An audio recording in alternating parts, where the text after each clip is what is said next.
சாணக்கியரின் அர்த்த சாஸ்திரத்தை பற்றி நம்ம கேள்விப்பட்டிருப்போம். ஆனால் அதை படிச்சிருப்போமா, அதில் என்ன கொடுத்துருக்குங்கிறத நம்ம பார்த்துருக்க மாட்டோம், ஒரு சிலர் தவிர. அதில் சாணக்கியர் சொல்லியிருக்கிறாரு, 4 குலங்கள்னா என்ன அப்படிங்கிறத சொல்லியிருக்கிறாரு. அந்த 4 குலங்களுக்கும் என்னென்ன கடமைகள் இருக்குது அப்படின்றதும் சொல்லியிருக்கிறாரு. நம்ம அந்த வீடியோவை பார்க்கலாம்.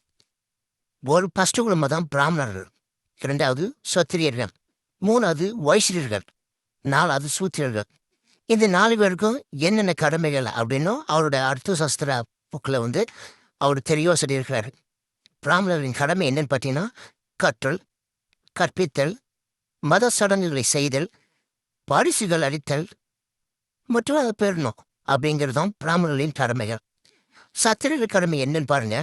கற்றல், இட்ட கடமை செயலை செய்தல், ஆயுதமேந்தி அனைவரையும் காத்தல், இதுதான் சத்திரியர்கள் கடமை.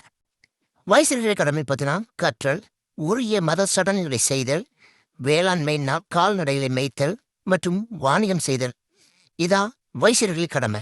சூத்திரர்கள் கடமை என்னென்ன? வேளாண்மை, கால்நடை மேய்த்தல், கவிஞர்களின் தொழில், பாடுதல், நடித்தல் போன்றவை.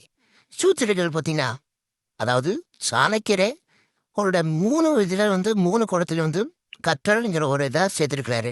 ஆனால் சூத்திரர்களுக்கு அந்த கற்றல்ங்கிற ஒரு வார்த்தையை அதை சேர்க்கவே இல்லை. இதான் அர்த்த சாஸ்திரத்தில் போட்டுக்க 4 குலங்களோட கடமைகள் என்னன்னு தெளிவாக சாணக்கியர் சொல்லியிருக்கிறார்.